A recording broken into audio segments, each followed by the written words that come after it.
Okay, so hi, people of Facebook. I'm live here. I'm Jen from MomCave TV. We are live on Instagram and Facebook. So if one is acting weird for you, head on over to the other. It's MomCave TV on each platform. And we have a great guest this week. So I'm gonna be all official and I'm gonna show our intro and start it like a real show. Is everybody ready? Get ready because we're gonna be asking you questions. We want you to comment. You're gonna win a copy of the book. Okay. Here we go. Honey, hurry!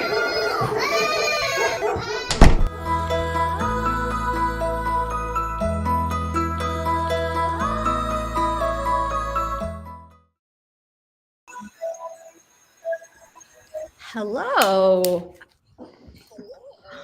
Welcome to. It's not coming through on my headphones. Oh, well. There you go. Welcome to MomCave Live, where we may have lost our minds, but we haven't lost our sense of humor. I'm Jen, and we're here today with Florence and Romano, and we've got some fun stuff to talk about. Welcome, Florence. I'm so happy to be here. Thanks for having me. Cool. Yeah, totally. So we're live on Facebook and Instagram. We want you guys to participate, to comment, to be part of this conversation. It's not just us talking our heads off to our computer screens. We see that you're watching. And if you comment, then you can win a signed copy of the book, which we're about to talk about, right? So Yes, we are. Florence has a book that's about to come out any day now, right?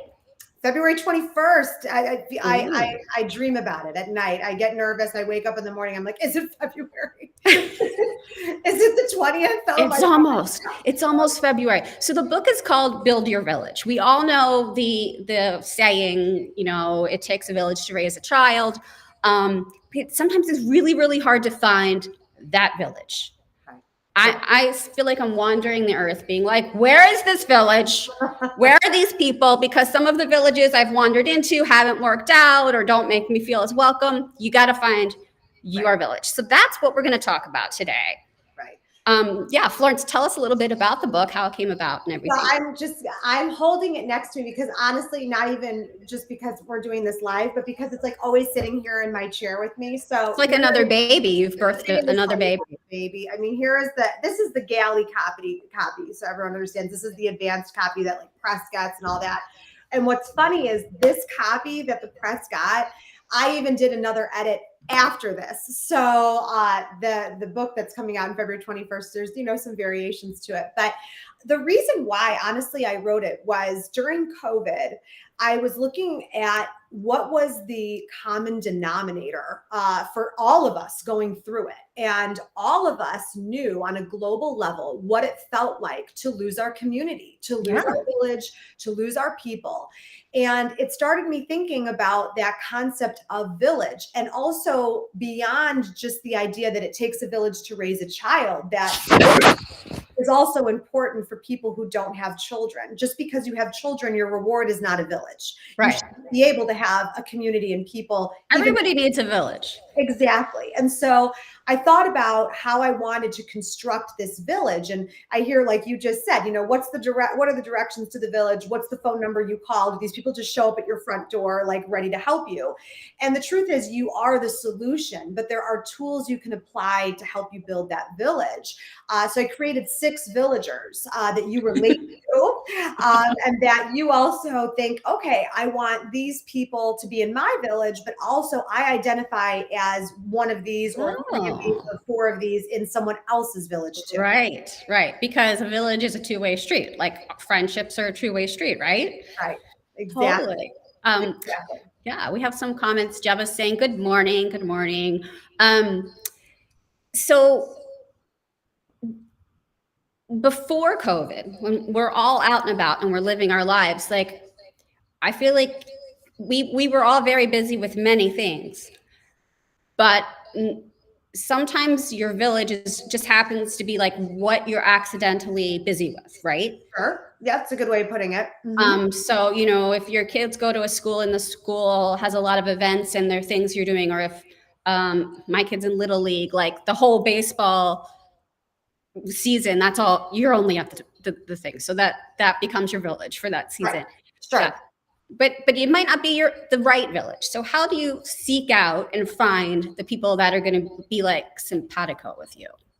It's really vetted based on values, I think, a lot of the time. And values always is a scary word for people because they think that automatically there's some sort of religious connotation to that. And that's not how I'm using the word. I'm talking about what aligns with you.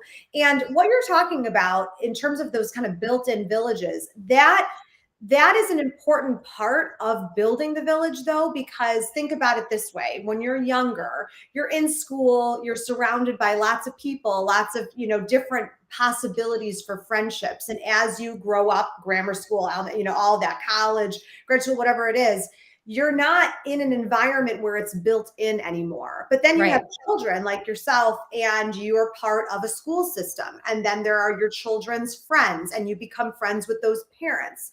But you're also doing that vetting sometimes on a subconscious level. Like, why are you friends with certain people in your school system, certain children's friends, parents, pardon me, versus others? Well, there's a reason you're being drawn to those people. And it's not just because you're sitting at the same little league game all the time together. It's because there is a personality similarity, or there's something that is a common thread. You have a common background. I know for me, it was like, oh, you see a fellow Italian somewhere, that person's automatically probably going to be my friend. Because I grew up in an old school Italian family, and this family probably gets it too. Probably grew up with having their grandparents live with them like I did. So there are different reasons why you're drawn to people. But using the circumstances that you have, using those environments, that's a good way, a good foundational way to start building those relationships. Not the only way, but one of the built-in ways you can. Yeah, using, because we only have so much time. So to find ways to like incorporate finding that village within the things that you're doing anyway, right? I find is very helpful, but not to accidentally be like, that's it. No. And I like I was reading one of the comments here that was saying that becoming a mom, it's harder to find that right village. Yes. And it takes a lot of time to work to find it. It's not easy when everything clicks, your heart is full.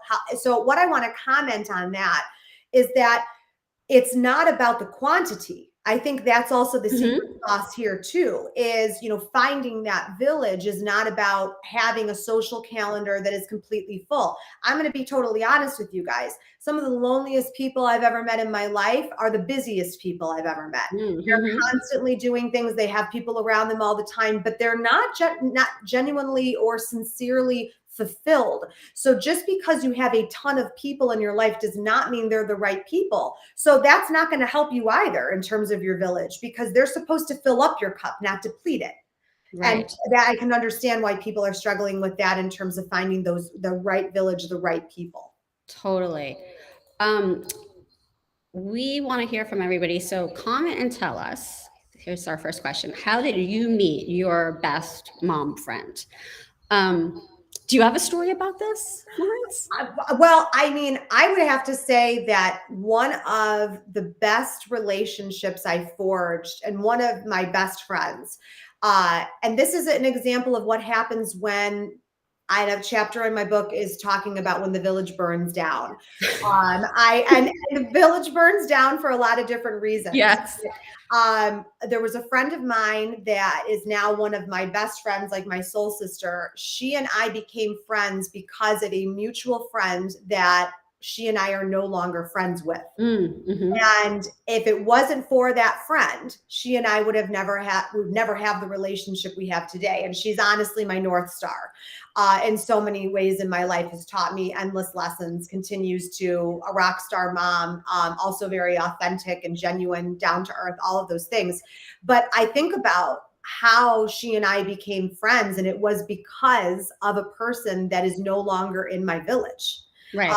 So I think we also have to be honest about that too, that not everybody who's in your village originally is going to stay there. There's a reason, a season for people in your life, and that's okay. And you can honor the reasons why those people when you're in life, and then why they also leave.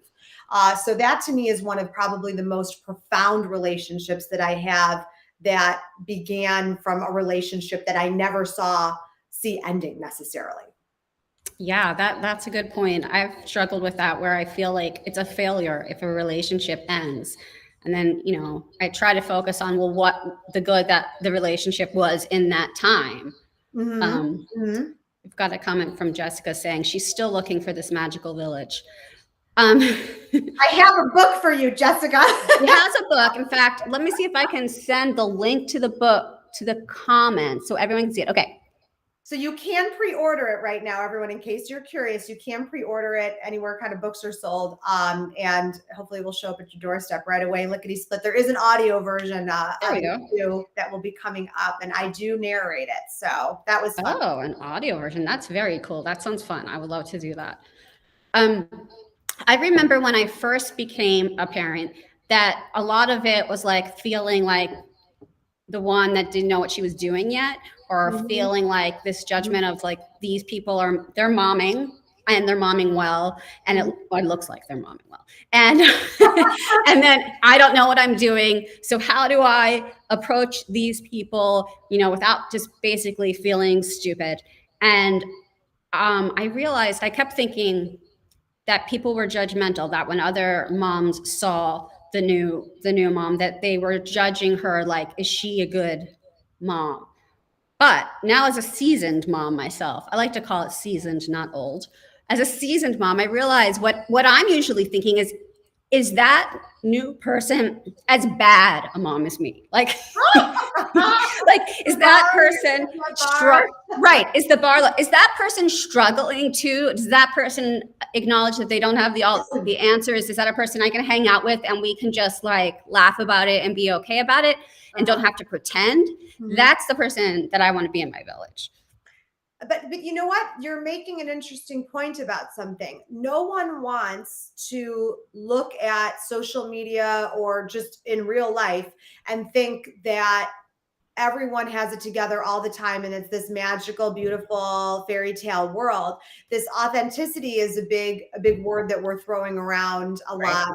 I think in the last couple of years. But a lot of the reason why I think relationships, friendships, whatever it is, work are because you are building it on a sense of trust, yes, but also truth. You don't want to hide the icky bits necessarily. That's when you feel like you are able to let that guard down, be vulnerable, and admit that it's hard, or admit that you're struggling. Because I think what happens oftentimes, and I have found this myself, we do that endless scrolling, right? And social media, I'll never condemn it. Technology is a wonderful thing. It's allowing you and I to do this. To have this conversation. It was what got us through COVID. Being able to FaceTime family and friends got us to continue to still work through Zoom and all this stuff. So I'll never condemn it. But what you see on social media oftentimes are a lot of people living what you would say is their best life, and they're showing a highlight reel. Now, I have felt sometimes like I go to sleep at night and I'll feel like really heavy about something. I'm like, why am I feeling this way? And sometimes I can trace it back to the idea that I am subconsciously comparing myself to a lot of things that I'm seeing around me. And I didn't realize how it was affecting me. And it's true that I think we are more influenced, even though that's the oxymoron of all of this is, you have the influencers and they want to influence you in different ways, whether it's to buy something, to subscribe something, to whatever it is. But they can influence you mentally and emotionally too. And sometimes that's not positive. And you have to pick and choose those places where you are garnering that energy, because that is going to affect you. And the same is applied to how you are building this village, how you are constructing these people in your life. Are you picking and choosing people that are going to be challenging you in the right ways, are going to be filling up your cup in the right ways, are going to be supporting you in the right ways, are going to be adding to your life, adding to your happiness, teaching you something instead of constantly pulling that energy out of you, pulling away that magic. Yeah, avoiding the energy suckers is definitely something you have to do. You need to find someone who makes you feel better, not worse. Right. Jeba has a comment about how she met her best friend on the internet, and that's kind of that. I love that. Do you think that you can have virtual friends that you've never met that are still true friends? I'm going to give you a great example of this. Years ago, I was working with an insurance company, and the gal that like I was my touch point whenever I had needed something. She and I would talk, and then we started finding out we had all these mutual people in common, and so we have stayed in touch probably 10, 15 years now, and we've Wow. never met in person. She is one of the people I have to say that whenever life is crazy or whatever's going on, it's a holiday, it's my birthday, it's a few weeks have passed, she's always one of the first people to reach out to me to say, how are you doing? You've been on my mind. And it's this beautiful back and forth kind of pen pal relationship, we call it. And I don't know that we'll ever honestly meet each other in Yes. person. Maybe we will, maybe we won't.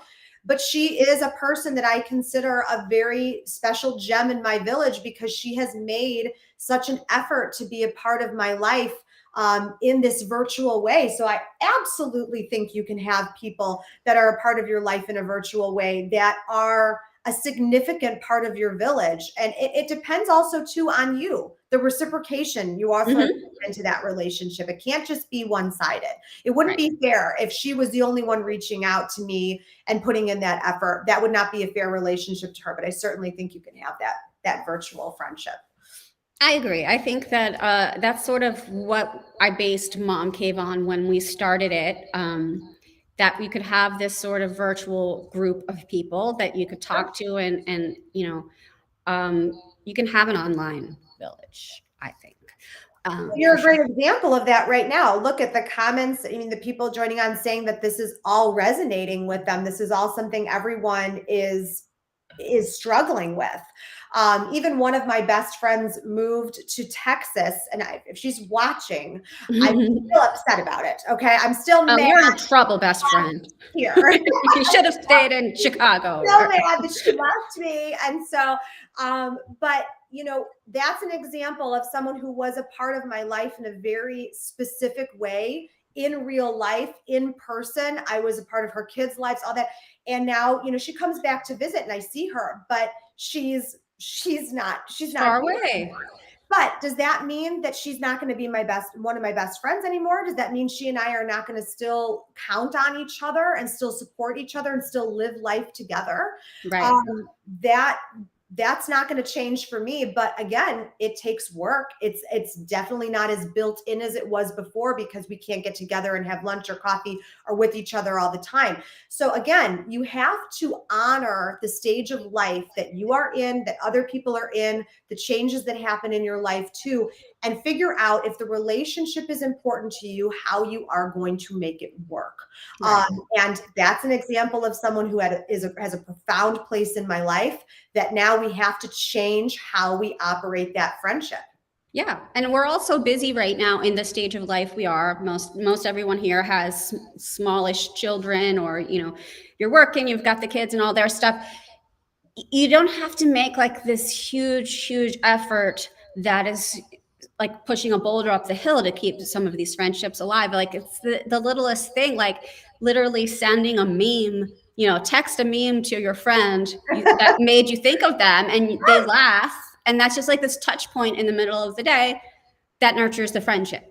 One of the things I do, the friend I actually just chatted about, she's the one that we created this system, but I use it with a lot of other friends too now. And it's in the book. Again, something simple that you can do, everyone listening. I keep my threads open on my in my messages with people, that I talk to often, but then also sometimes people that I don't. Oftentimes those threads that I have open are people that I have heard from recently or heard of recently that are going through a tough time, or we've recently connected or whatever it is. And I keep it open to remind myself as I scroll to check in with that person. And sometimes just that text message, which I'll send that says wellness check. And it's usually a nudge to the person whenever they have time to give me a little update on their life, just so I can keep in touch and I know what's going on.